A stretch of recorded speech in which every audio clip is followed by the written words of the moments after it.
Praise the lord. ఈ సమస్తము సృష్టి అసలు ఎలా ఉంది, దేవుడు ఎలా సృష్టించిండు, మళ్ళీ ఎలా అంతమవుతుంది తెలిసిన? సృష్టి స్త్రీ పురుషులతో ప్రారంభమయ్యి అనంతమైన భూమిని ఆక్రమించింది. భూమి పగలేమో నిప్పులు వాన పడటము జరిగి మహాప్రళయం ఉద్భవించి సర్వం నాశనమవుతుంది. దేశాలు దేశాలు తన్నుకోవటం ద్వారానో మానవ జాతి తుడిచిపెట్టుకుపోతుంది. సృష్టి ప్రారంభం దగ్గరే భగవంతుడు వినాశనాన్ని పెట్టాడు. ఇద్దరు కలిస్తే ఇంత పెద్ద సృష్టి అయింది.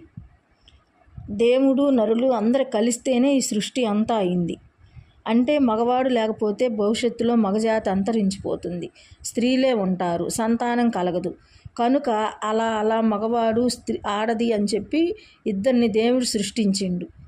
అక్కడి నుంచి సృష్టి ఈ విధంగా ఇదయ్యి సృష్టి చివరికి ఈ విధంగా సమస్తమవుతుంది. ఎలా సమస్తమవుతుందో సృష్టి తెలుసా? రాను రాను భూమి పగలే నిప్పులు వాన కురుస్తుందంట. మహాప్రళయం ఉద్భవించుద్దంట.